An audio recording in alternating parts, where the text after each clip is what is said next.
Mesdames et messieurs, bonjour. Ici André Fauteux, éditeur du magazine La Maison du 21e siècle. Aujourd'hui, en ce 1er novembre 2022, je suis très heureux d'avoir l'hygiéniste industrielle Anne O'Donnell avec nous. Bonjour Anne. Bonjour. Alors, merci d'être là. Je suis bien content de vous reparler. J'aimerais qu'on parle de moisissure aujourd'hui, vu que c'est un petit peu la saison souvent où les gens ont des problèmes d'humidité et de moisissure. Et j'aime toujours montrer mon affiche de la CHL avec Léonard de Vinci derrière moi, l'art de trouver les solutions. Donc, c'est toujours un plaisir de discuter avec les experts comme vous pour parler de solutions et peut-être d'erreurs à éviter quand les gens ont des moisissures. Peut-être en intro, je pourrais expliquer que moi-même, j'avais organisé la première formation d'investigateur en qualité de l'air donnée par la SCHL, par le chercheur Ken Ruet et l'architecte André Bourassa. Puis on avait eu un médecin de santé publique qui était venu nous expliquer qu'évidemment, les moisissures, on sait que ça peut euh, attaquer le système respiratoire, mais aussi le système immunitaire, nerveux, même à la limite. On ne peut pas se rendre là, mais causer des cancers. Donc, la recommandation, évidemment, c'est de ne pas laisser les moisissures pousser de façon incontrôlée dans une maison. On sait qu'il y en a dehors, donc il y en a dans les maisons. Mais le premier réflexe, quand les gens ont pas mal de moisissures qui poussent, c'est d'asperger ça d'eau de javel. Premièrement, pourquoi est-ce que ce n'est pas une bonne idée de mettre des produits chimiques sur des moisissures? D'abord, ce qu'il faut faire, c'est enlever les matériaux poreux qui contiennent les moisissures. Parce que si on utilise les produits chimiques pour les enlever sur les matériaux poreux, les racines, ils restent et dans quelques peu de temps, ça revient. Ou ça pourrait peut-être même prendre 3 ans selon certaines études. Euh, Encore plus important, beaucoup des produits chimiques utilisés, les fongicides, ils sont nocifs à la santé. Ouais. Selon la CGIH, selon les lignes directrices, C'est quoi là? euh, c'est l'American Conference of Governmental Industrial Hygienists. Ouais. Entre autres, on ne suggère pas d'utiliser des produits chimiques, les fongicides, parce que ces produits-là, chimiques, ils sont néfastes et même peut-être dans certains cas plus nocifs que les moisissures. Alors, ce qu'il faut faire, c'est d'assainir, nettoyer. Il faut enlever le matériel souillé qui est poreux parce que nettoyer quelque chose de poreux comme le gyps, le carton de gyps ou les tissus, le cuir, ça, il faut malheureusement jeter ça, ne le pas garder. Il faut jeter, enlever ces matériaux-là. Les OK. matériaux qui sont non poreux, comme le plastique, l'acier, le ciment. Le ciment, c'est semi-poreux. On peut quand même nettoyer avec des produits encore. Euh, je me contredis peut-être un peu, là, mais semi-poreux, on peut utiliser, par exemple, sur le béton du nettoyant de béton. Encore, on parle de nettoyage. Nettoyage de matériaux poreux, semi-poreux, poreux non, mais non poreux, comme le plastique, le fibre de verre, ces trucs-là. On peut nettoyer avec des assainisseurs et Donc, on ne doit je sais que la pas. SHL parlait de savon doux non parfumé, puis qu'il disait que justement, l'eau de Javel pouvait irriter les voies respiratoires, entre autres. C'est de l'eau qu'on donne qui peut aussi nourrir les moisissures. Oui. Et l'eau de Avant, Javel, par exemple, l'eau de Javel, c'est quand même documenté que ce produit ne détruit pas les spores, tous les spores. Ce n'est pas réellement à suggérer l'eau de Javel. du tout, hein. Je sais que Jim White, le grand chercheur de la SHL, disait que même ça peut rendre les moisissures encore plus agressives. Si elles se sentent menacées, elles vont vouloir se reproduire et donc elles vont faire l'amour et mettre des spores de moisissure dans l'air. Donc, lui me disait, ben, la moisissure, elle va dire, ben, si c'est entre toi et moi, c'est moi qui va gagner. Puis, il faut faire attention. Les Spores moisissures, que ils des font une candidats. guerre chimique entre eux. ils émettent des produits chimiques, ils font Ouais, des guerres chimiques. L'espèce qui a le produit chimique le plus irritant, nocif, va gagner finalement. ouais. Donc, Oui, je dis toujours que l'humain doit respecter la nature et les microbes qui sont là depuis beaucoup plus longtemps que nous. Ils ont développé toutes sortes de mécanismes d'autodéfense très efficaces. oui. Par contre, Avant, on ne les veut pas dans les maisons. On ne les veut pas. Et c'est certain qu'on va en avoir un peu, mais de façon où il y a de l'humidité, ce n'est pas une maison saine, hein, une maison humide avec matière organique.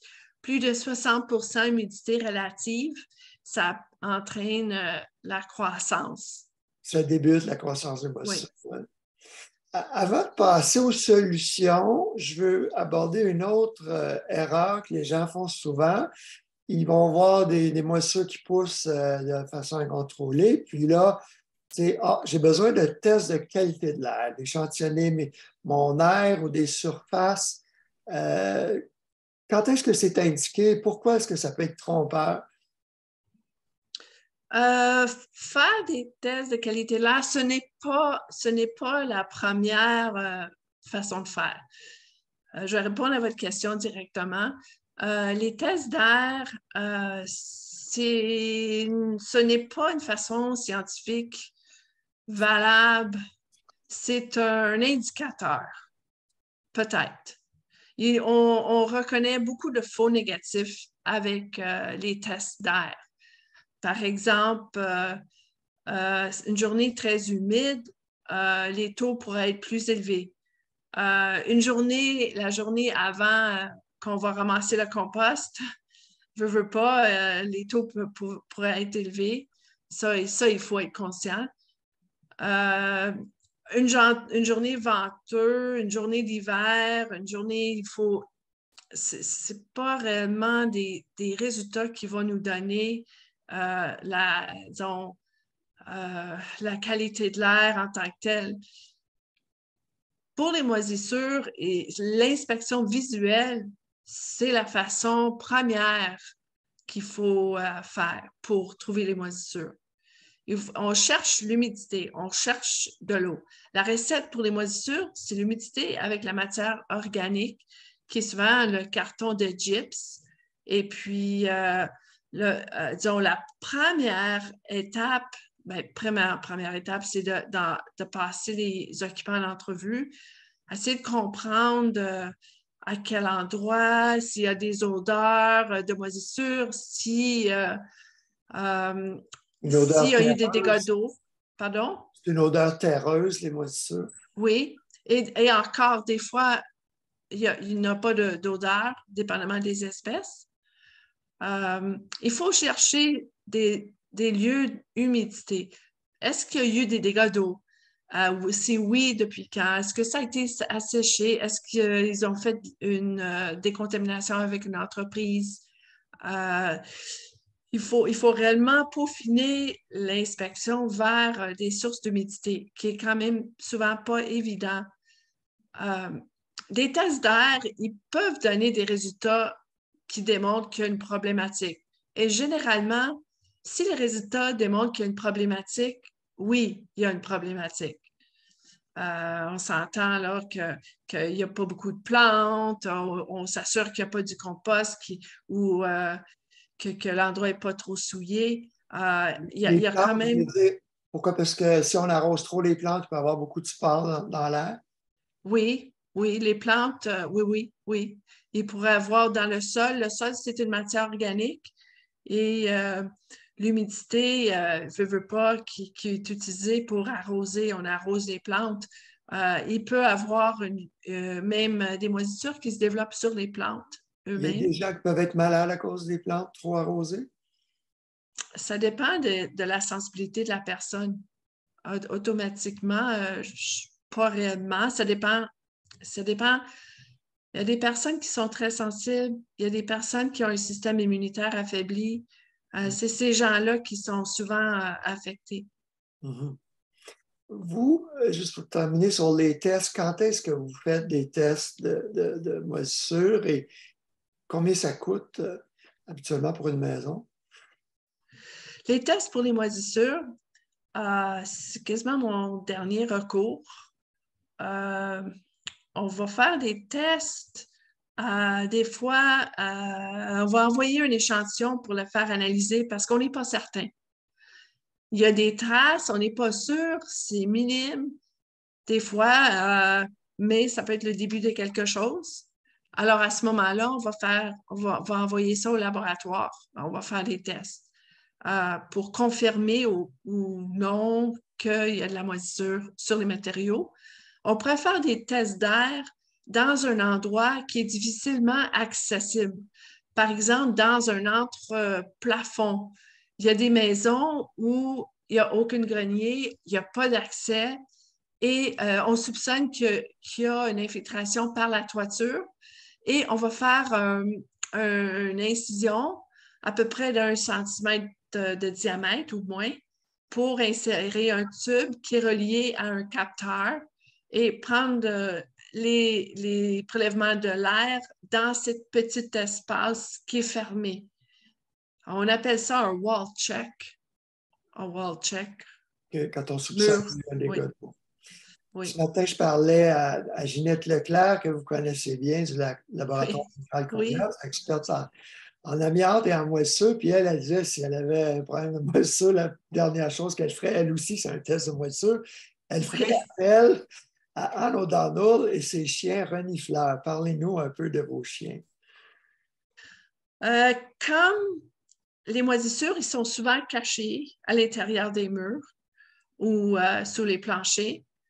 Euh, on va faire une inspection visuelle à l'intérieur de ces endroits-là. Le chien, il va nous pointer l'endroit susceptible d'avoir des moisissures. Sinon, si on n'a pas de chien, ben, on va faire des trous partout, puis on va essayer de soupçonner où il pourrait avoir de l'humidité. Mais c'est quand même pas évident. Euh, on peut passer avec une caméra infrarouge, mais des fois, la caméra infrarouge, elle, elle ne peut pas déterminer les surfaces froides ou humides non plus. Le chien, c'est vraiment le meilleur outil, à mon avis. Je l'utilise depuis plus de 15 ans Ah. avec grand succès. On trouve les moisissures où les autres ne les trouvent pas. Et les Euh, moisissures, ça fait combien d'années que vous œuvrez dans ce domaine-là, au total?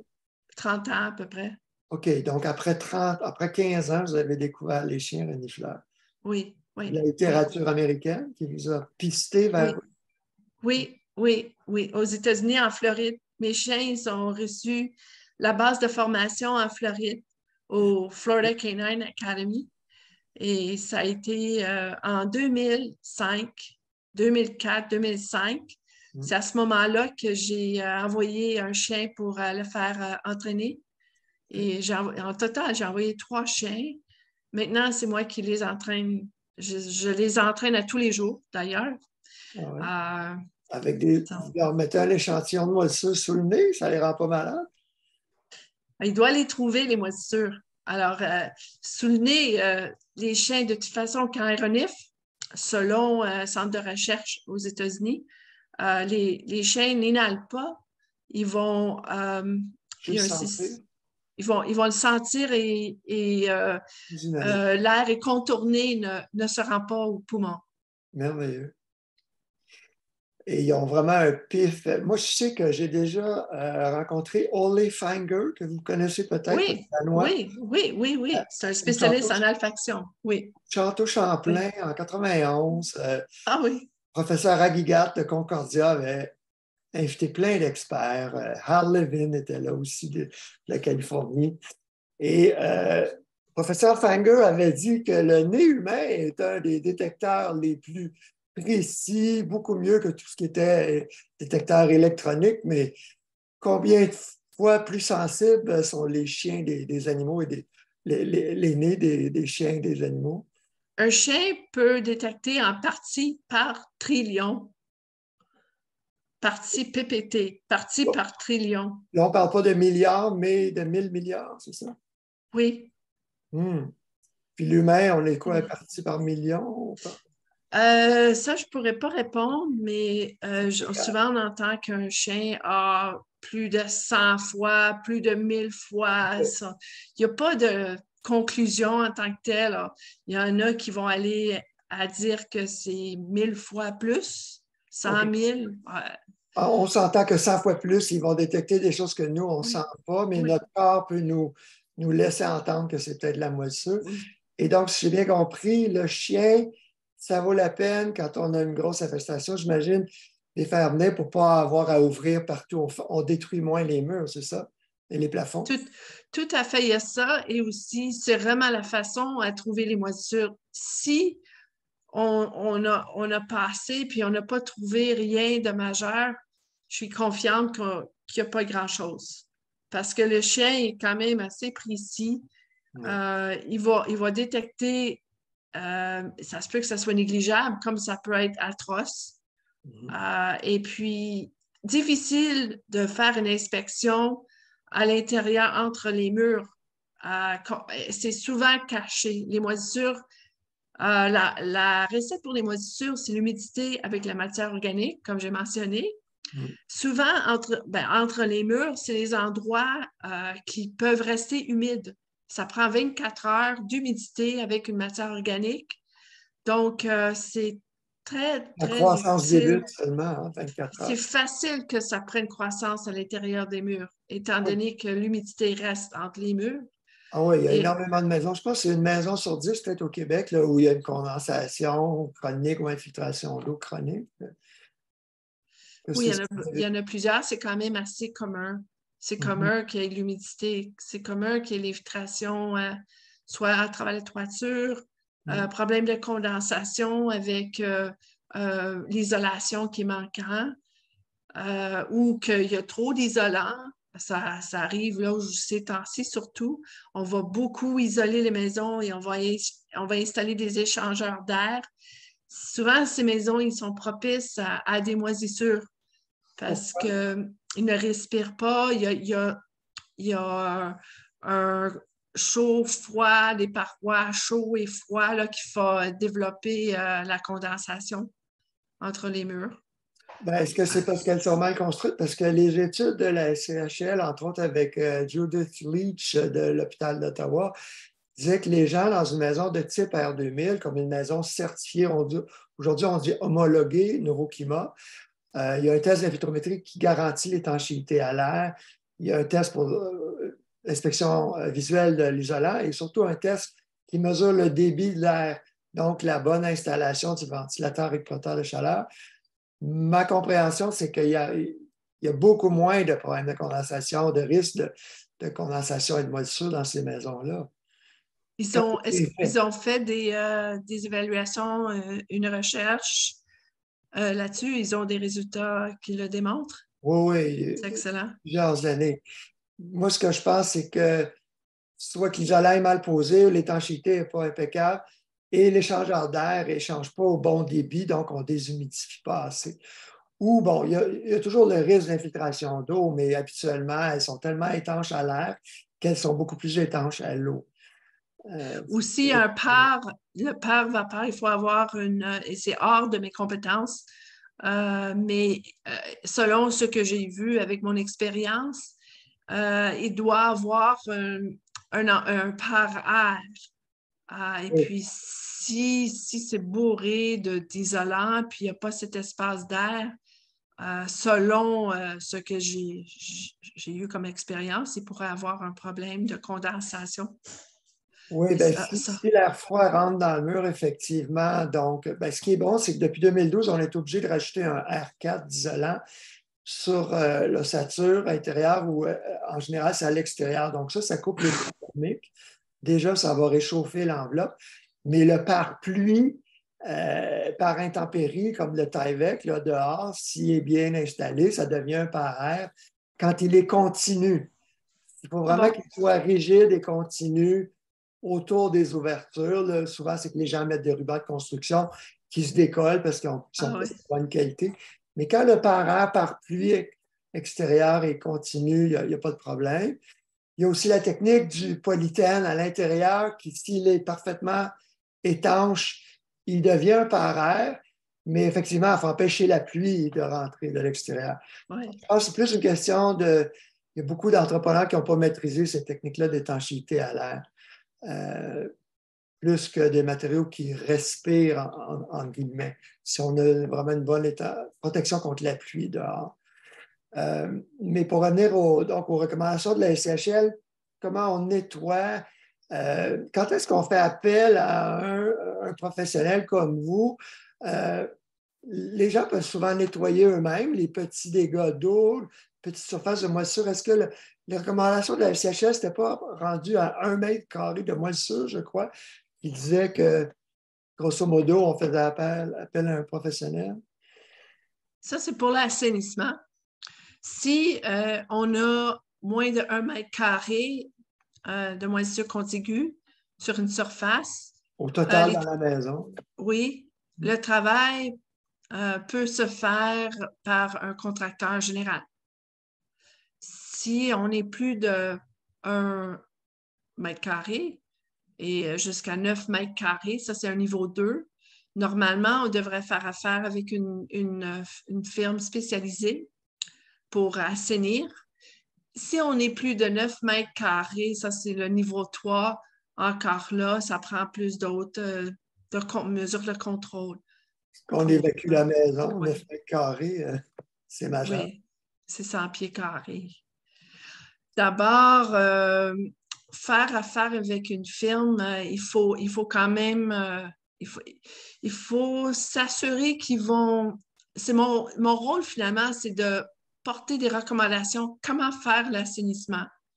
Oui, Parce que beaucoup de vous gens ont pouvez... un dégât d'eau, puis ils voient une publicité, ils appellent une compagnie. Comment choisir ces compagnies? Oui, c'est ça. Comment choisir ces compagnies-là? C'est pas facile pour le commun des mortels pour s'assurer que les travaux soient faits de façon conforme, qu'on n'utilise pas des produits chimiques de façon atroce ou des fongicides. Souvent, ils vont faire des tests d'air à la fin, puis ils vont utiliser beaucoup de produits chimiques pour que les tests d'air fonctionnent. Dans le fond, l'intérêt n'est pas réellement pour rendre la maison saine, parce qu'avec les produits chimiques qui s'utilisent, c'est pas très bien pour la santé des occupants. Ils vont quand même baisser le taux de sport de moisissure dans l'air, les produits chimiques? Oui, mais de façon temporaire. OK.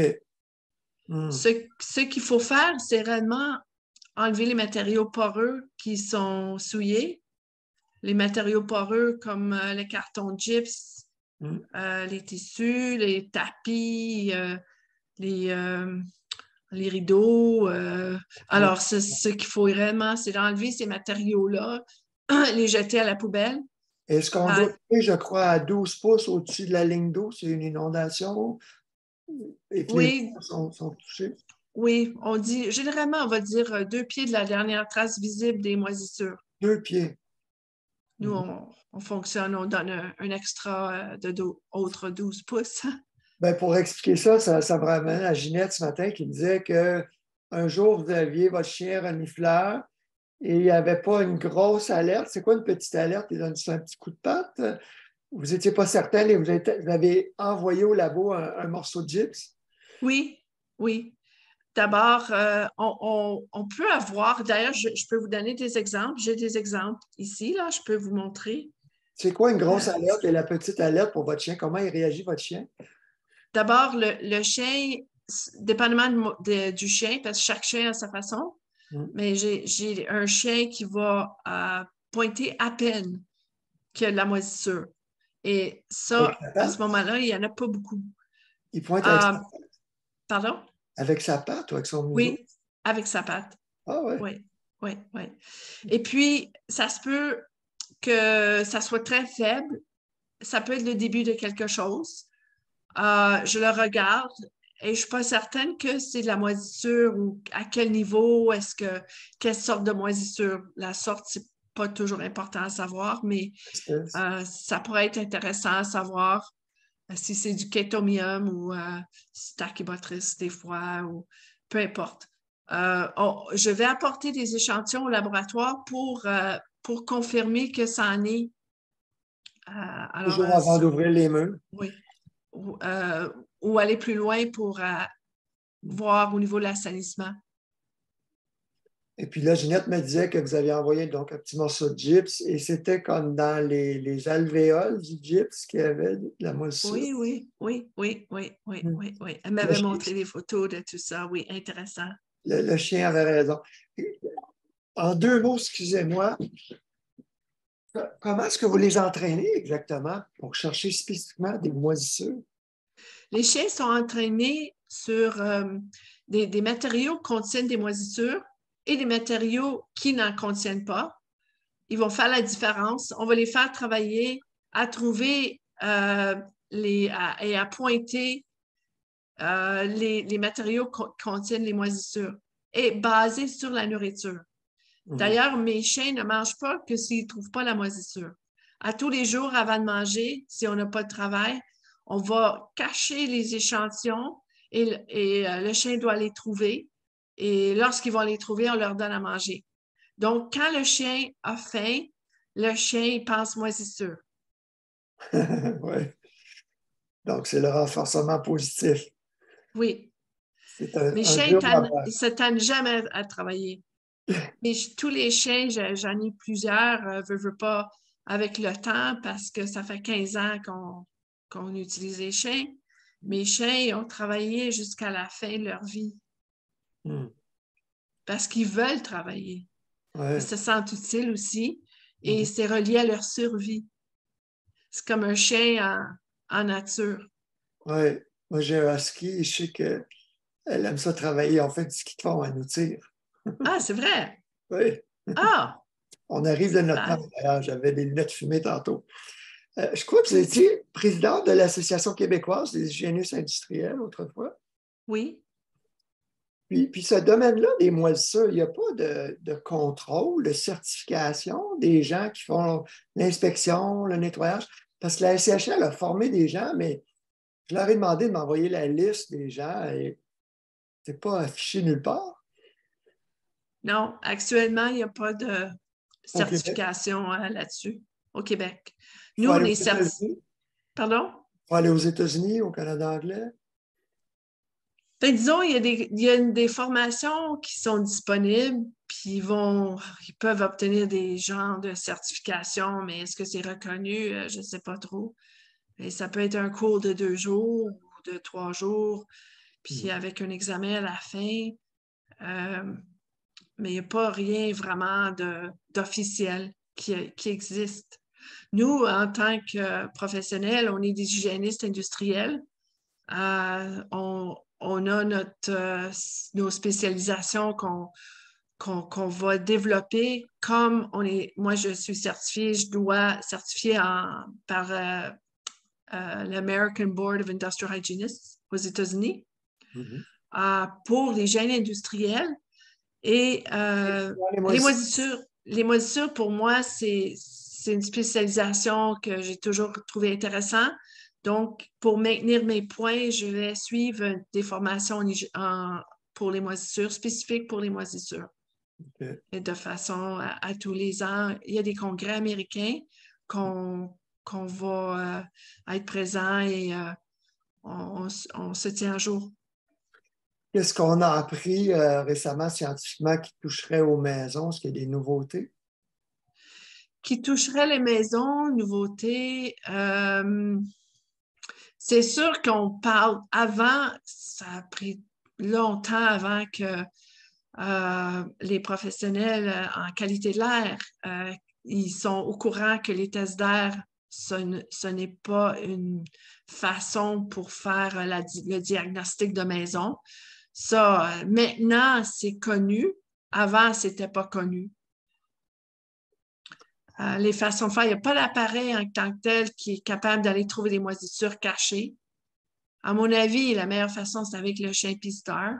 Puis il y a beaucoup de labos qui gagnent leur vie avec ça. J'imagine ils ne vont pas faire comme Ginette et dire aux gens, gaspille pas ton argent, mets-le sur l'inspection et la correction comme Ginette va faire. Tout à fait, tout à Est-ce que fait. vous travaillez souvent avec des architectes, des technologues en architecture, des inspecteurs en bâtiment? Quand est-ce qu'on fait appel à Anne O'Donnell ou un architecte ou un technologue ou un ingénieur? Un architecte va faire affaire avec nous souvent. Ils veulent avoir une idée de l'état de santé d'un bâtiment qui pourrait avoir des problèmes d'infiltration d'eau parce que c'est des maisons qui sont réellement désuets. Ils doivent avoir une idée quoi travailler la structure, l'enveloppe et ils sont intéressés à trouver des endroits spécifiques où il y a de l'infiltration d'eau. Oui, Et, absolument. Je sais qu'il y a des détecteurs d'humidité comme un caoutchouc qu'on met sur le mur, mais ça peut être long, là, faire une maison complète. Ouais. et ça se peut fort bien que de la moisissure, c'est sèche actuellement, mais qui devient humide pendant la fonte des neiges. Ah oui, OK. Je comprends. Et faire affaire avec vous pour un appartement ou une maison, ça coûte combien pour l'inspection et ça dure combien de temps typiquement? En général, ça peut coûter à peu près 1200.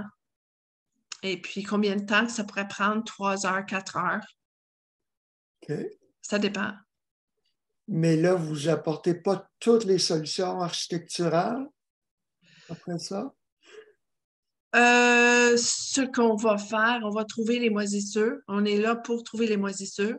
Des fois, c'est clair qu'il y a eu une fissure ou qu'il y a un problème de plomberie ou qu'il y a un problème de toiture. Des fois, ça, c'est clair. Des fois, c'est pas évident et ça prend un expert en bâtiment, en sciences du bâtiment. Mhm. Des fois.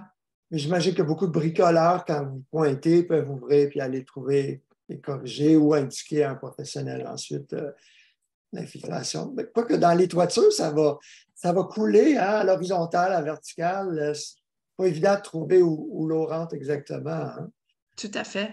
Mhm. Est-ce qu'il y a des firmes? Moi, je sais que je recommande souvent le CA Habitation qui interviewe 25 consommateurs qui réfèrent des entreprises. Avant que le CA Habitation recommande une entreprise, c'est vraiment 25 entrevues et les scores doivent être très, très élevés là, de satisfaction avant de les recommander. Est-ce que c'est une bonne avenue selon vous, le CA, ou est-ce qu'il y a d'autres endroits où on peut trouver des firmes compétentes en assainissement là, suite à un dégât d'eau, de moisissure? Oh, je vais vous dire, j'ai de la difficulté à répondre à cette question parce que je ne m'y connais pas. Nous, on fonctionne vraiment par référence. Si les gens vont parler à leurs collègues ou c'est vraiment du bouche à oreille. Dans notre cas, on n'est jamais tenté d'aller euh, consulter à mettre notre nom au CA ou à essayer d'appliquer pour leur référence. Alors, je ne sais pas, je ne peux pas répondre. Mais outre André Bourassa, qui est architecte à Victoriaville, qui donnait le cours pour la CHL, est-ce qu'il y a certains professionnels avec qui vous faites affaire du bâtiment? C'est les personnes avec qui on fait affaire avec disons, au niveau bâtiment, ce n'est pas vraiment personne en particulier. C'est à la demande.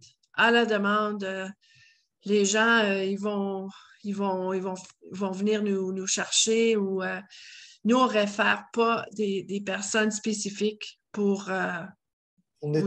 nettoyer et réparer, OK. Non, parce que c'est quand même un marché.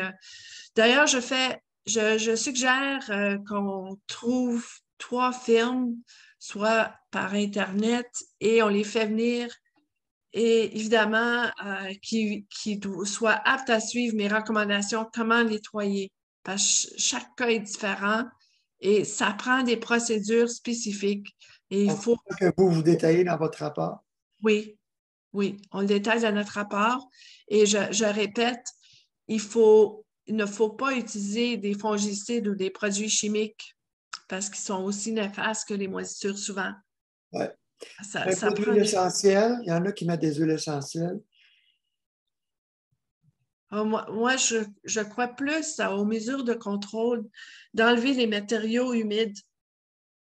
contrôler les sources d'humidité, d'humidité. nettoyer et assécher. C'est ce que la Et SCHP. voilà, et voilà, et voilà. Alors, c'est vraiment ça, parce que, donc, c'est important ce que vous dites, les spores et les moisissures en dormance peuvent être réactivées par condensation ou une autre infiltration d'eau. Donc, il faut aller Oui, à la source et tout oui, nettoyer. oui, On me dit oui, que c'est souvent mal fait, le nettoyage de moisissures, même par des professionnels. oui, Comment est-ce oui. qu'on valide leur travail? Il ne faut pas juste se fier sur les tests d'air qu'ils vont faire après. Non, non, c'est par une inspection visuelle. Et je vais utiliser mes chiens qui vont Puis nous revenir. aider, qu'on doit ouvrir encore les murs. Ils n'ont pas tout enlevé. À 100% du temps que je fais le contrôle de qualité, il y a toujours des vestiges Ah de ouais, moisissure qui restent. OK. J'ai jamais fait de suivi en disant oui, tout est beau. Il y a toujours quelque chose, toujours d'autres surfaces, d'autres matériaux qui doivent être enlevés. Ouais, Claude Mainville m'avait enseigné ça de Natura Keewatin, que vous avez sûrement connu, l'ingénieur Oui, oui, et Marie-France oui, Pinard. oui, Bien oui, connu.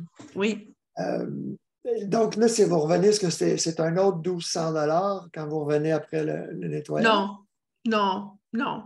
C'est à peu près 500, 3, 4, 5, dépendamment de l'endroit, le temps. C'est quand OK. même moins. Parce que notre inspection est quand même assez détaillée parce qu'on regarde tous les surfaces de murs et puis on fait des petites ouvertures. On va soit utiliser les services de mon technicien ou on va utiliser encore un ouvrier qui va travailler, va être bien pour nous faire des ouvertures et faire les fermetures. Et aussi, on va le faire de façon contrôlée avec aspiration munie de filtres HEPA pour s'assurer qu'on on ne rend pas en aérosol les spores Pas partout contaminer dans le la reste de la maison. maison. Tout On à va fait. dépresuriser la zone atteinte. Oui, oui, Ouais.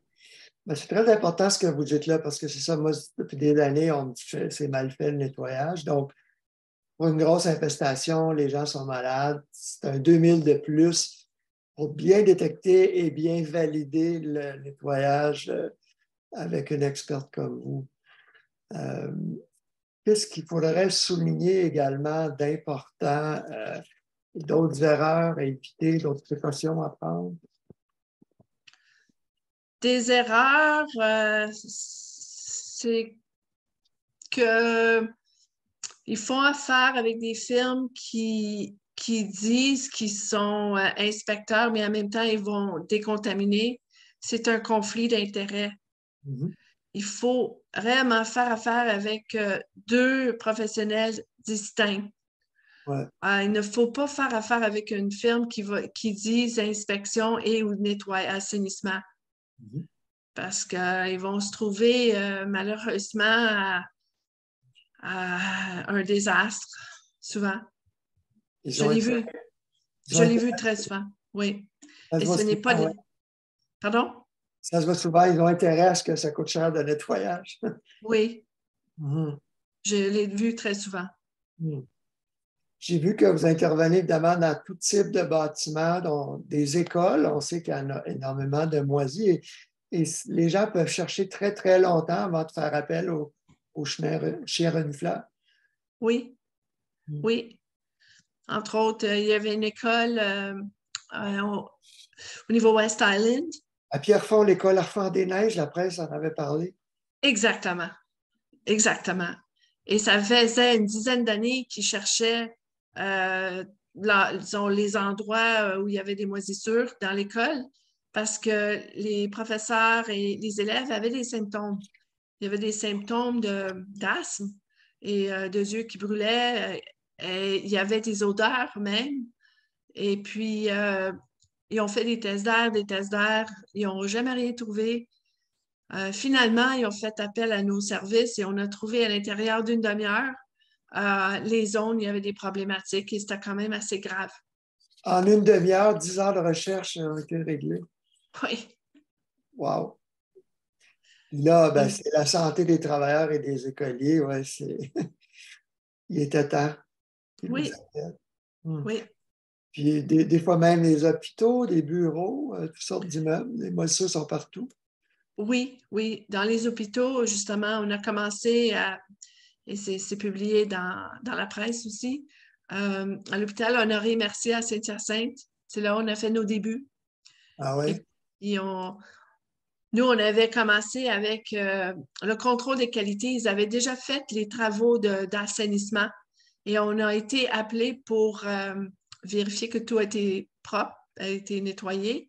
Les chiens ont porté alerte et on avait ouvert, après des milliers de dollars d'assainissement, ils se sont rendus compte avec les chiens qu'il y avait beaucoup de zones qui étaient encore atroces. Hmm. C'était épais comme moisissure. Ah, C'était assez surprenant. incroyable. Donc, J'imagine que vous avez connu mon ami l'hématologue Pierre Auger en ah oui, Orillier. oui, oui, oui, oui, Pierre Auger, oui, Pierre, de Québec. Pierre est un pionnier de la médecine du travail et de l'environnement, un des premiers au Québec à diagnostiquer l'hypersensibilité chimique multiple, mais aussi de parler de moisissure, entre autres, à Honoré-Mercier, où ses collègues ne le croyaient pas. Hein. Il a été très ostracisé pendant longtemps. Ouais, Même maintenant, il parle d'hypersensibilité électromagnétique et encore ses collègues ne le croient pas, mais on le voit comme disaient les chercheurs de la SCHL, on enlève l'irritant biologique, chimique ou électrique et les symptômes s'atténuent ou disparaissent. On dirait un no-brainer. Hein. ouais, Pas besoin de multiples études pour confirmer que les gens vont mieux. tout à fait. Hmm. En conclusion, Anne, qu'est-ce que vous aimeriez dire aux citoyens qui se préoccupent au niveau des moissures dans leur maison ou leur appartement? En conclusion, je suggère, prime abord, si jamais ils ont des dégâts d'eau, qui assèchent à l'intérieur de 24 heures, parce que ça va prévenir le développement des moisissures. Hmm. Et deuxièmement, soupçonnent qu'ils ont des moisissures, c'est par une inspection visuelle. Euh, Ils doivent regarder d'où vient l'humidité qui a créé les moisissures et de contrôler cette humidité-là. Si réellement ils sont à peine perdus, à ce moment-là, ils peuvent faire affaire avec un expert comme une hygiéniste industrielle qui est spécialisée en moisissures pour faire l'inspection. Et je vous dis, l'utilisation du chien, c'est vraiment la meilleure façon qui va aider à trouver les moisissures cachées. Hmm. Et de faire appel à une firme qui ne fait pas l'assainissement, ça c'est important. Euh, un inspecteur qui ne fait pas l'assainissement. C'est ça. Et encore là, un inspecteur ne se pas basé au niveau des tests d'air pour le diagnostic. Et Ouais. l'inspecteur doit faire des inspections au niveau intérieur des cloisons parce que c'est souvent à ces endroits-là qu'il y a présence de moisissures. Hmm. Parce que c'est des endroits humides qui n'assèchent pas rapidement. Ouais. Donc, il faut ouvrir, voir le symptôme, et ces professionnels du bâtiment-là vont connaître les causes et les solutions probables. Quand est-ce qu'on doit évacuer? Parce qu'il y a plein de gens hypersensibles aux moisissures. Les fœtus, les bébés, les femmes enceintes, les personnes âgées, les malades et autres. Idéalement, ces gens-là doivent quitter si on a une grosse décontamination à faire. De façon procédurale, acceptable, il faut faire affaire avec un médecin en santé au travail ou un médecin en santé environnementale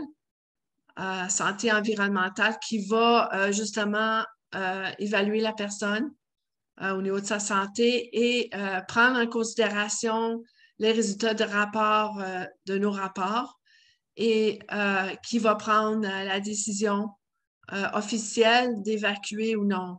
OK. Si on peut parler de Louis-Jacques et la clinique de santé environnementale. Oui, Oui, Oui, oui, ouais, effectivement, on suit aux professionnels de la santé. oui. D'accord. Ben, Anne O'Donnell, hygiéniste industrielle, votre site, c'est hsst.ca et le nom de la compagnie, HSST Conseil Inc. HSST voulant dire, Hygiène, santé, sécurité, travail. d'accord, et vous êtes basé à Montréal. Oui, Merci beaucoup de cet entretien fort instructif, Anne. ça fait plaisir. Bonne fin de journée. Pareillement.